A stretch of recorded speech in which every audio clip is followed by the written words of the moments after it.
Hi, welcome everyone to the January 25th business meeting of the Oyster Bay East Norwich Central School District. Can everyone please rise for the Pledge of Allegiance?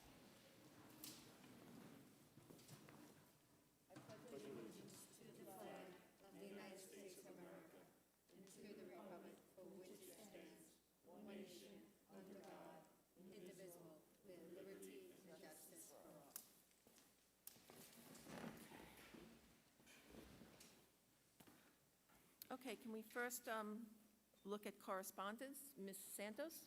All correspondence was via email. 12/9, Shane Kavanaugh, letterhead COVID-19 protocols. 12/16, Karen Murray, thank you for a wonderful concert season. Leslie Arnetto on 12/21, excessive punishment.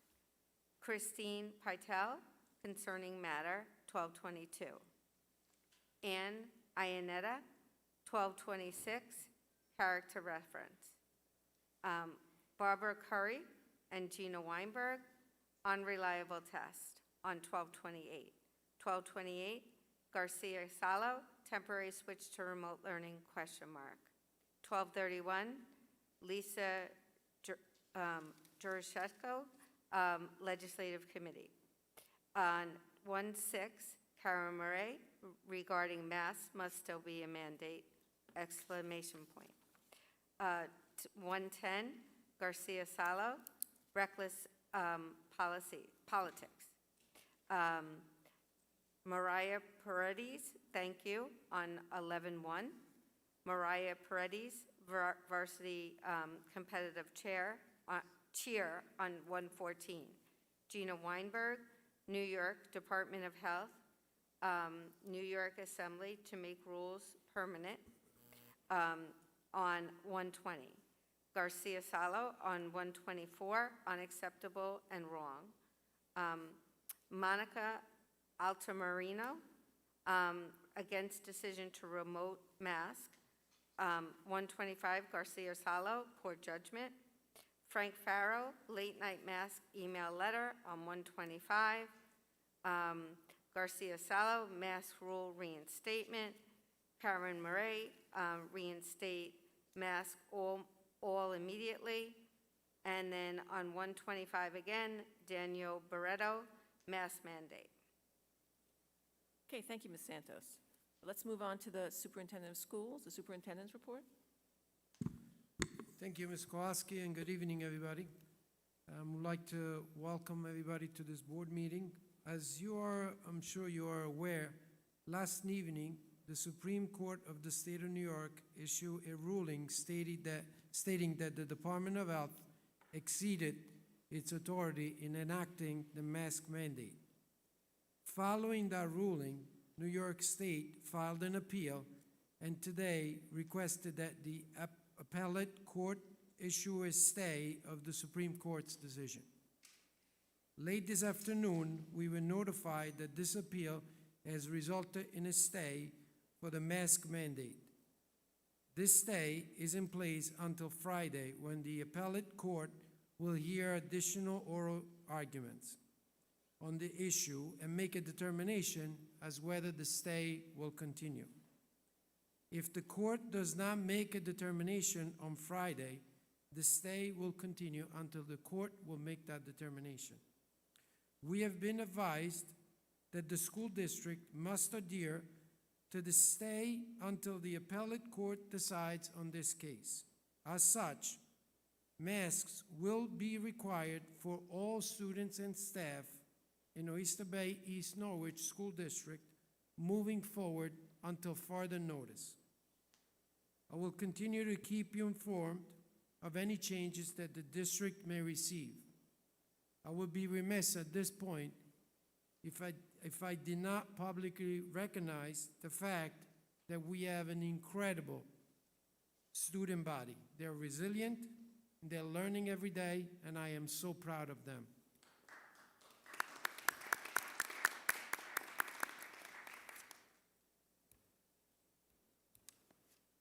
At this point, I would like Dr. Pescara to give an update to the community on some of the curriculum work that we have been doing. Dr. Pescara? Thank you, Dr. Yanni, and thank you to the entire Board of Education. The best part of my day is having the opportunity to share the great things our students are doing inside and outside the classroom. The Oyster Bay High School robotics team, the Baybots, under the advisement of Mr. Andrew Slendorf, placed 4th out of 20 teams in the First Tech Challenges Freight Frenzy. The team quickly modified plans to accommodate a last-minute move to the virtual setting. They received a controller award for their elegant coding. They will be entering a second qualifier on February 11th, which we anticipate will land them in the FTC regional competition. Good luck to our Baybots.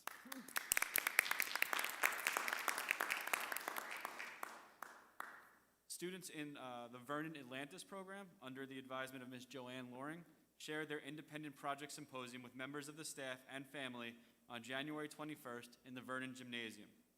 27 Atlantis students shared their independent study projects, which ranged from creating a website using HTML to evaluating how weather affected the American Revolution.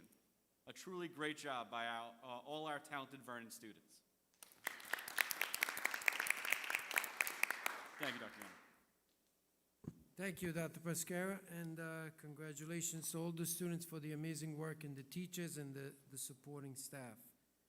Every month, I'll provide the community with an update on some of the Board of Education goals, and as you can imagine, tonight, we start not tonight, but we have started the budget process. So tonight, we will present the first of many presentations on the development of the 22-23 budget. And all the presentations will be posted on the website. We've been working very hard, being creative in managing our resources and our programs, and we have been thinking about the future at every step during the budget process. Financial and operational efficiency is also our top priority, and we are always exploring ways to make the most of what we have. As we begin the budget development process, we welcome the input from the community via email, phone call. You can always call us, email us. Stay focused on the budget process. Stay updated by following us on social media. And at this point, I want to thank our Deputy Superintendent, Ms. Raynor, for all the work in preparation of the budget. And I'm going to ask Ms. Raynor to present the first budget presentation. Thank you.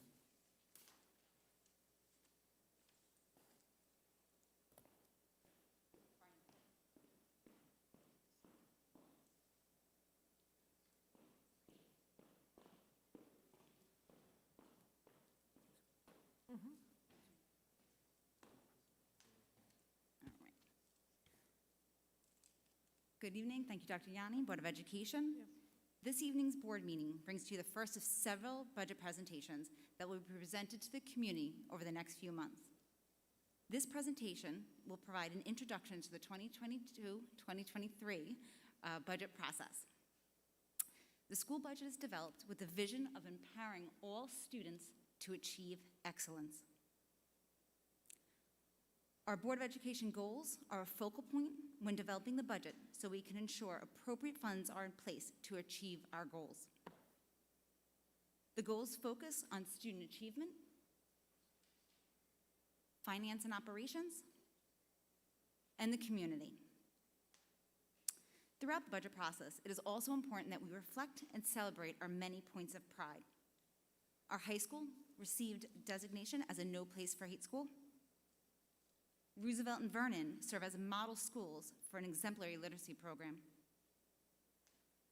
Our science and technology programs provide 21st century opportunities. Our expansion of music, athletics, and world language offerings are invaluable experiences for our students.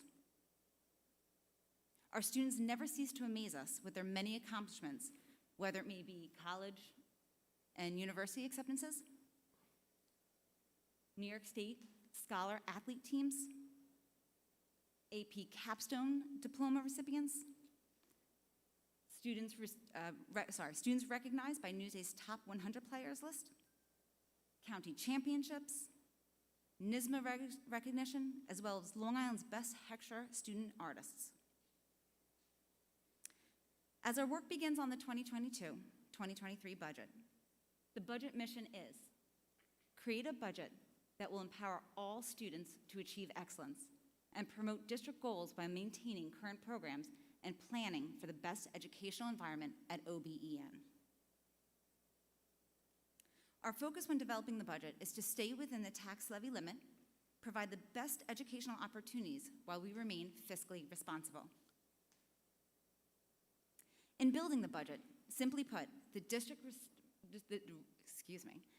revenues the district receives must equal the expenses. The majority of the revenue that we receive comes from the tax levy and state aid. The majority of the expense side is the salary and benefits and contractual expenses. Some of the more predictable items are the salaries and contractual obligations, where some of the less predictable are the state aid and the CPI value. In looking at the current year's budget, 2021-2022, the tax levy percent increase was presented at 1.4%, with an operating annual budget of $61.5 million approximately. This information, as well as our strong Moody's rating and our positive audit reports, will guide our work as we move into the 22-23 budget. Our timeline is listed here. Additionally, on the website, provides all the dates that will have the budget presentations. Over the next few months, you will see we will be concluding with the budget vote on May 17th. Please know, as Dr. Yanni stated, all of these presentations and budget information will be posted to the district's website. Thank you. Thank you. Are you done? Okay. Let's move on to the approval of minutes for the workshop meeting 11/9/21, the business meeting 11/23/21, the workshop meeting 12/7/21. Do I have a motion? So moved. Second? Second. Any discussion? All in favor? Aye. All opposed? Okay, motion carries. Now we're going to move on to the opportunity for the public to be heard on agenda items. We have nobody who signed in for the agenda items, so I'll read this statement at the end. Personnel actions. That moves on to page 3. Do I have a motion? So moved. Second? Second. Any discussion? All in favor? Aye. All opposed? Motion carries. Let's move on to the business actions. Resolved upon the recommendation of the Superintendent of Schools, the Board of Education of the Oyster Bay East Norwich Central School District hereby approves the following business resolutions as listed. Do I have a motion? So moved. Second? Second. Any discussion? All in favor? Aye. All opposed? Motion carries. Let's move on to special services. Resolved upon the recommendation of the Superintendent of Schools, the Board of Education of the Oyster Bay East Norwich Central School District hereby approves the following special services resolution as listed. Do I have a motion? So moved. Second? Second. Any discussion? All in favor? Aye. Aye. All opposed? Motion carries. On to new business. Resolved upon the recommendation of the Superintendent of Schools, the Board of Education of the Oyster Bay East Norwich Central School District hereby approves the following new business resolution as listed. Do I have a motion? So moved. Second? Second. Any discussion? All in favor? Aye. Aye. All opposed? Motion carries. Okay, now we're going to move on to the opportunity for the public to be heard for non-agenda items. In accordance with the open meetings law, school board meetings where school district personnel will be in, school district business will be discussed are open to the public. The Oyster Bay East Norwich Board of Education welcomes public comment at its meetings. The Board of Education will respond to comments and/or inquiries in the appropriate manner. This portion of the meeting is designed exclusively for non-agenda items. A sign-in book is provided for those residents wishing to address the board. In order to be recognized, you must be signed in. Each speaker will be allowed a maximum of 3 minutes. The board president will call you to the microphone in the order in which you have signed in. Public discussion is prohibited regarding matters related to an individual's reputation, privacy, or right to due process, which in some way could be violated. We thank you for your participation and cooperation. Okay, the first one we have is Stefan Jurechko about the mask mandate.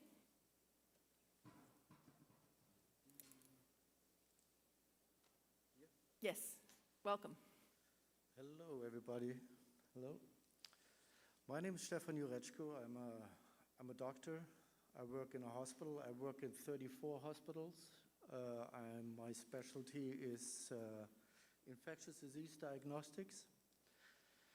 In fact, I'm the director of virology laboratory, of microbiology laboratory, everything that has to do with infectious diseases. I consider myself a specialist, an expert in this field.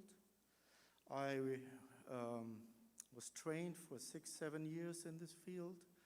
I do this for a living. I did this for the last 25 years. Nothing like this, as we saw 2 years ago, I have encountered before. It was terrible. Think back 2 years ago, what happened?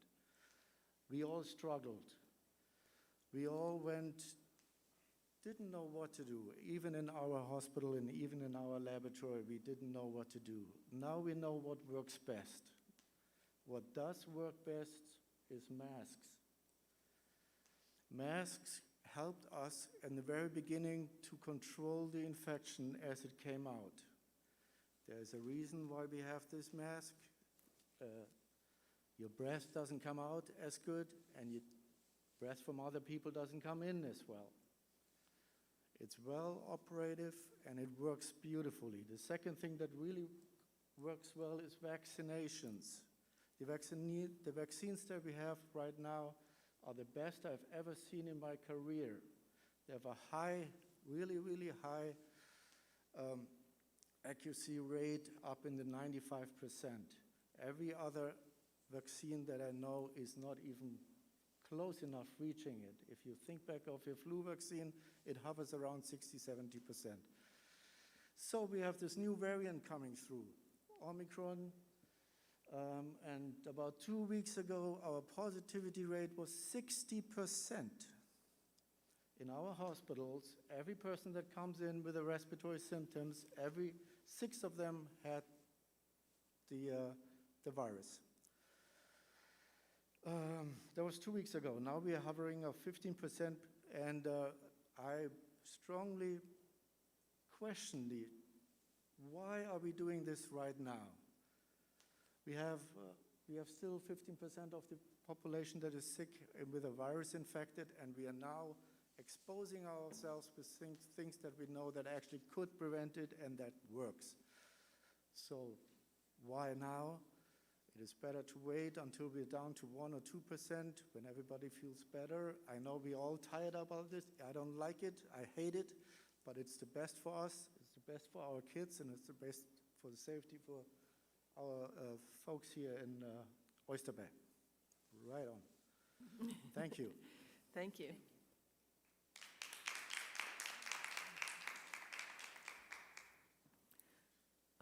Sabrina Navarrete? Okay, no problem. Welcome. Thank you. Thank you, everyone. It's my first time here.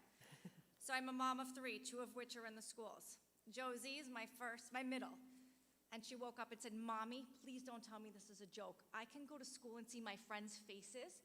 I can go to school for the first time in 2 years and see what my teacher's saying. Mommy, I could experience school the way I did in nursery." Yes, Josie. Please don't tell me this is a joke, Mommy. It's not a joke. Now, this evening, I have to go home and say, we're back to masks. I very much respect what you do, beyond, because my husband's a first responder, and he lived through COVID, he had COVID, we were all exposed, thank God no one got it. I do not say this is a joke. It is a serious disease. But we cannot go on for the rest of our lives that a new variant every 3-6 months is coming on. I can't anymore. My children are so sad. These are children. I carried them, I gave birth to them, I nursed them, I teach them to do right, don't hurt people, don't make fun. Everyone comes from different culture, but these are children. They psychologically have had it. One day you can, one day you can't. You can get on the bus, you can't get on the bus. This is insane. The children are begging, "Please, Mommy, I don't want to go anymore. I can't do this anymore with these masks." And they are so good. They never give their teachers a hard time. Never. They go to CCD program, they don't give a hard time. They go to their classes, they stay outside. If the teacher says, puts it above your nose, they do. These are babies. They're children. Wake up. Is this ever gonna end? We have to wait for another variant, another COVID, it's never gonna end. It's like the flu. Everyone's gonna die if you're not vaxxed. I don't believe that. It's your choice. I believe in choice. This is what this country was founded on, choice. This is why my grandparents came from Italy. They were poor, they had nothing, they came here and struggled, had 3 jobs. I'm a first generation. My father came here, my mother, for freedom, for choice. And my father said, it makes me sick what's happening in this country. It's horrible. There should be choice. I'm not saying I'm right. I'm not saying I'm wrong. Choice. These are our children. If there's anyone I'm gonna fight and go to war for, it's my babies. That's why I brought this into this world, to be good people, to help people, to follow the rules. My husband is a New York City police officer. When he was in those riots, and I didn't know if he was gonna come home alive, no one cared if it was vaccine or no vaccine, mask or not. He was out there front line. And now you wanna do this to these kids? Take the mask on, take it off, take it on, take it off. This is psycho. Wake up.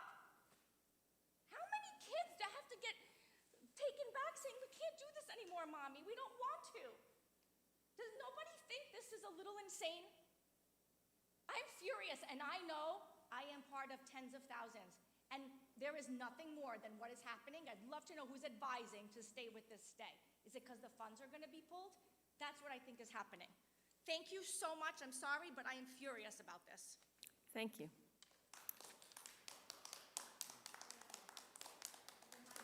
Ms. Francesca Maiamoni?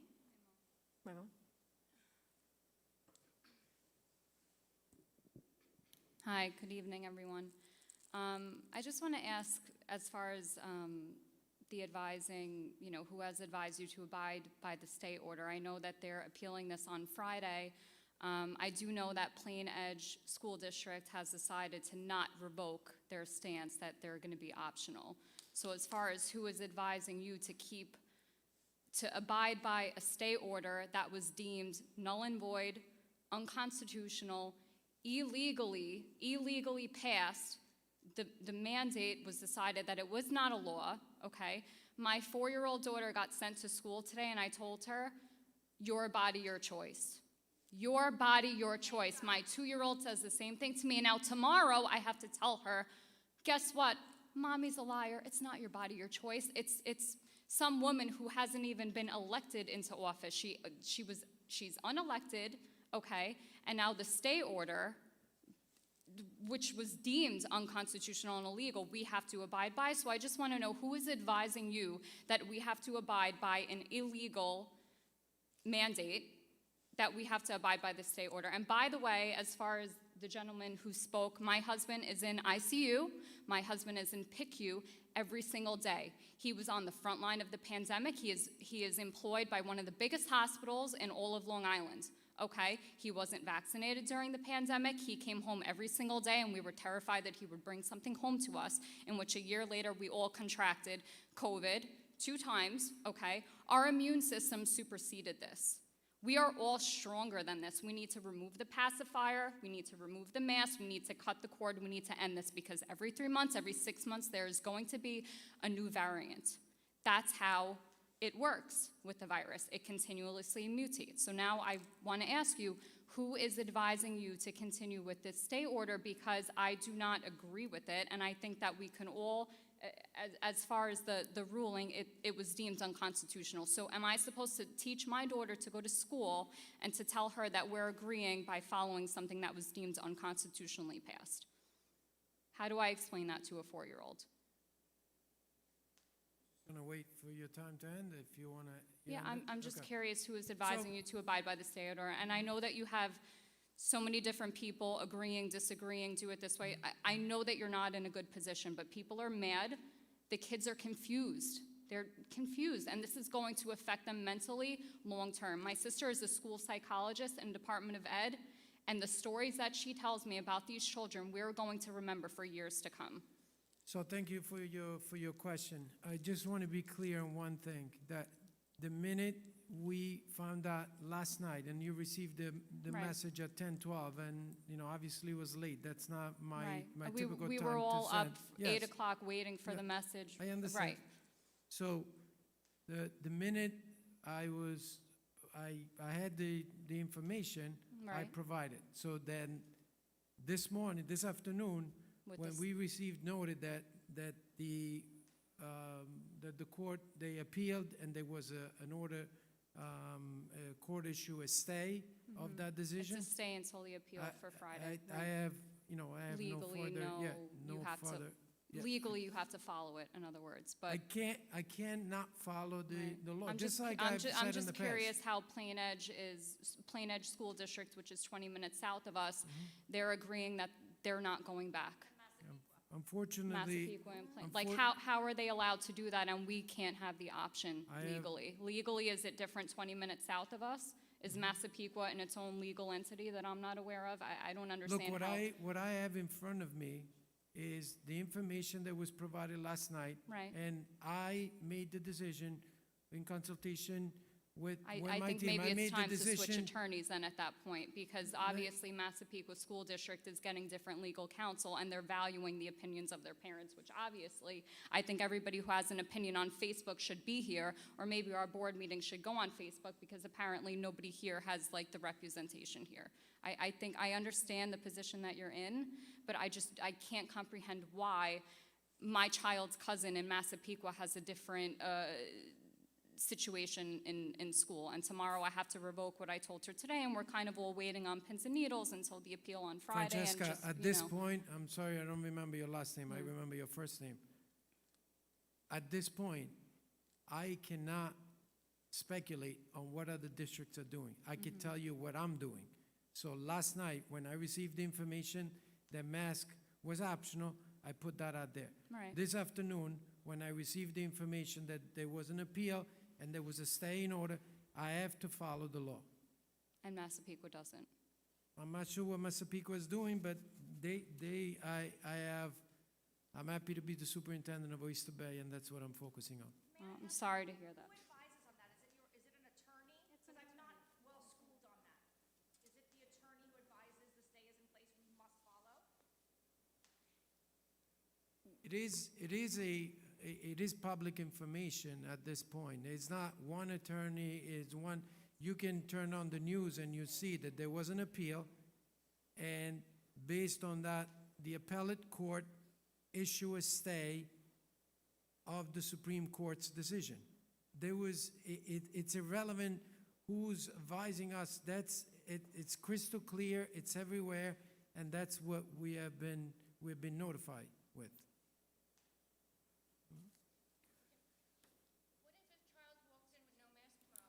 If you want to sign in and come in, Mr. Frank Farrow?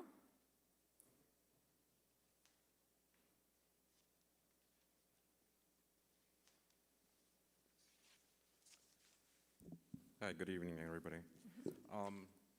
I just wanted I have a 6-year-old in kindergarten, and when we received that email last night, it was a little confusing, a little maddening. I believe the Board of Ed should have had a better way to communicate to the parents, to send an email at 10 o'clock at night, and then parents opening it at 6 o'clock, 7 o'clock in the morning the next day, to, tell their kid, hey, maybe, some of your friends are gonna be wearing masks, some of your friends are not, It's very confusing for kids. I believe the board should have communicated this to the parents, give us a date, Friday, we're gonna make masks optional. It was, I don't know, I was very, like I said, very confused, very upset. That being said, I know, we can go back and forth, kids wearing masks, kids not wearing masks. I don't think we're gonna be wearing masks forever. This will reach an end, but masks are important, but I also think communication between the school, the parents, is something that we need to work better on. We all want kids to be safe. We all, thank you. Everybody's priority is the safety of our kids, and we should all work together to make sure that that happens every day. That's all I have to say. Thank you. Thank you. Ms. Marina Diaz?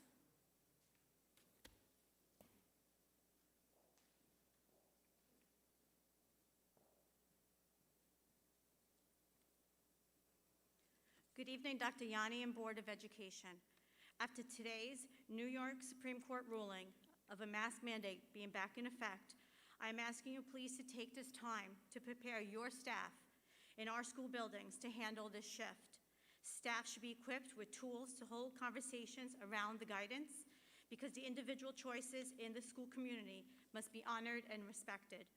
Also, time is needed to prepare for any bullying that may take place for choosing to wear or not to wear a mask. School staff should be equipped on how to handle these situations as they arise.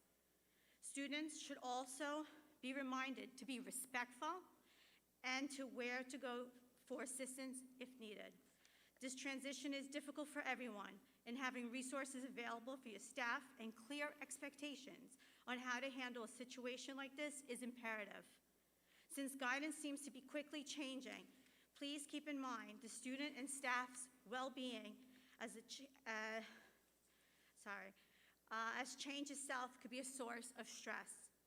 I also want to take this time to thank Dr. O'Hara for always being proactive, positive, and having the best interests of his students in mind. Thank you. Thank you very much.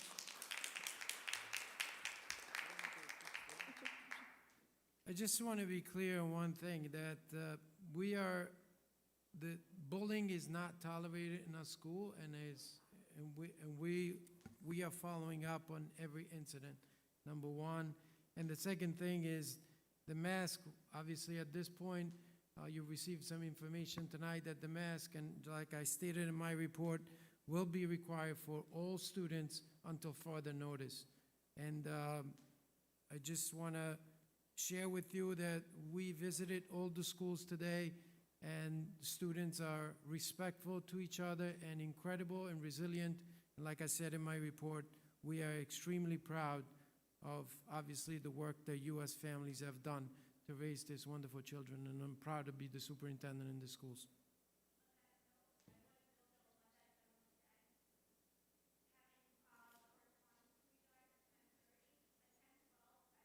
Yeah, I think you need to answer that. So let me follow up on that question. Please understand that as a father, as a husband, and as a leader in this district, the last thing that I want to do is send a communication at 10:12 at night. That is something that the community needs to understand and needs to clearly think about it when you make a statement like that, because we received the information late last night. And for me to send the information, I have to make sure that I gather all the necessary information before I make a statement that is not accurate. So that was the earliest time I could have done that. That's number one. The second thing is, this is my responsibility as the superintendent of schools. The board has nothing to do with that decision. That decision did not need a board resolution. So the minute I got the information late last night, in consultation with my team and the legal counsel and reviewing everything, the earliest time that we were able to put that message out was at 10:12 at night. That's not ideal. That's not what I like to do. And believe me, I've been here a year and a month, and this is the first time that I send communication at 10:12 because I respect people's time. Thank you. Thank you, Dr. Yanni. Okay, can I have a motion? Do you want to sign in? Or? Well, I just wanted to ask a question. Uh-huh. Sorry. Just wanted to follow up something. Like, I understand that the communication had to go out, but I don't think it needed to go out last night. We could have waited. You know, other school districts waited until they spoke with their council, or they spoke with whoever to make a determination and kept masks on. You know, I think we should have done the same thing. We shouldn't have just, all right, the appeal happened, it went right away. You know, it was, I think in my email that I wrote last night, it says, you know, we can't have kids go to mass, not mass, go to mass. You know, it confuses them. Legally, they had a choice today. Today was the happiest day of school that my daughter had all year long, okay? I'll show you. Let me answer the question, but I just want to answer your question. Like I stated before, I am the superintendent of Oyster Bay. I cannot worry about what other districts are doing, number Understood. one. Number two, my decision, and that's my decision, was to notify the community that that was something that I could not have enforced this morning, period. For me, and that's my decision. In my position, I have to make certain decisions at certain time, and I cannot wait. But I think for me, it was necessary to share with the families and the community that this morning, I could not have enforced that decision. That's my decision, and that's obviously something that I live with it. Understood. Thank you. Thank you very much. Okay, that concludes our meeting. Do I have a motion to adjourn for personnel? So moved. Second? Second. Thank you very much. Thank you, everyone, for attending and asking questions and coming up to the podium. Thank you. Good evening, everybody.